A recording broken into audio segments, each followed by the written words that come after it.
Plagiarism in the Digital World by Jennifer Calva. Back in the olden days, when Miss Calva was young, if you were assigned a topic to research, you went to the library, searched the card catalog, found the information you needed, copied down the references, and completed your project. Nowadays, students have access to the mighty World Wide Web, making information on any topic only a click away. This is great, except for one big problem: plagiarism. According to plagiarism.org, plagiarism is an act of fraud and involves both stealing someone else's work and lying about it afterward.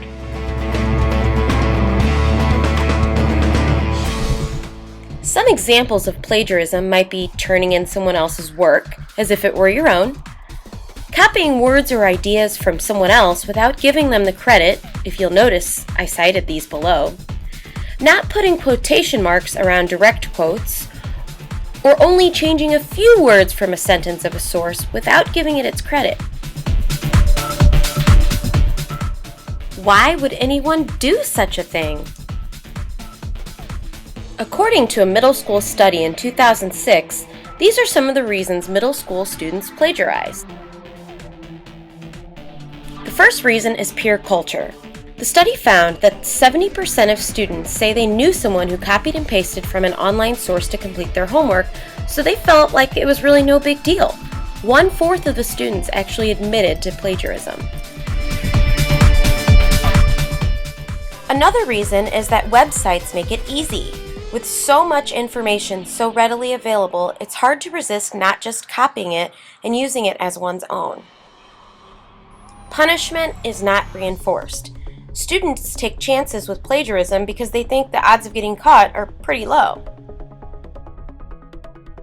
Pressure to achieve. Students often feel a lot of pressure to meet deadlines and get good grades and feel that plagiarism is the solution. So why is it so wrong? Well, would you steal from a store? Rob a friend? Lie to your teacher? Turn in someone else's work? Cheat on a test? Or steal someone's idea as your own? Of course not! Because you're an honest person. That shouldn't change just because you're on the web. Good character and honesty means that you have academic integrity. Academic integrity means honesty and responsibility in scholarship. Academic assignments exist to help students learn. Grades exist to show how fully this goal is attained. Therefore, all work and all grades should result from the student's own understanding and effort. What are the consequences of plagiarism? Well, it's a poor character choice. You'll have known that you were cheating and that you stole. It's academically dishonest. Your grade could lower, or you could possibly fail an assignment or a class. You could get in legal trouble or trouble at school. And the most terrible of them all is that you don't learn what you were supposed to learn. You're probably asking yourself, how can I avoid plagiarizing? Well, it's easier than you think.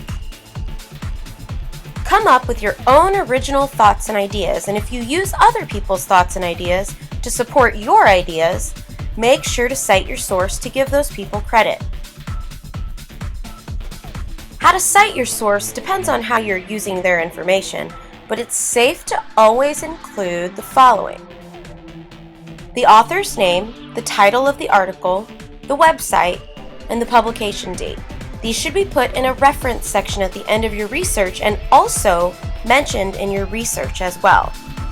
If you are directly quoting another author, make sure to put quotation marks around their words and make it clear who said it. If you are referring to something that the author has said, make sure to make it clear. For example, Ms. Calva states in her video about plagiarism, 2013, that we need to make sure to cite our sources when using information from another source. Then, You make sure to cite this video in your reference page at the end of your work. If you are doing a visual or audio project, you need to be aware of the restrictions to any content that is not created by you. Unless you have been given permission by the owner of a musical production, you cannot use it, even if you give them credit. If you want audio, you will need to create it yourself using something like GarageBand or use a free music site. Have you noticed all of the images in this video? They're all from sites that are called royalty-free, which means that they are free for public use. Always double check to make sure that you don't have to pay a fee. If you find a great site like the one I used, you don't even have to cite it because it's free for public use. Throughout this video, I, Mrs. Calva, have been citing sources. Did you notice? Well, either way, there's a reason for this video. I'm assuming you can guess.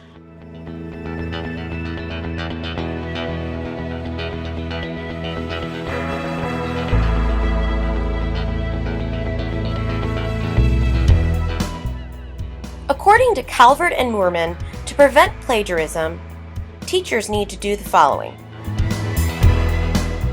Engage their students in meaningful discussions about plagiarism. Oh, you just wait. Educate your students about what it means to plagiarize, and determine the appropriate response and consequences of plagiarism. But the biggest goal overall is that you, yes you, learn to think for yourself and develop your own ideas and thoughts. It's great to give people credit for their ideas and thoughts, but it's even greater to create them on your own. That's the ultimate goal.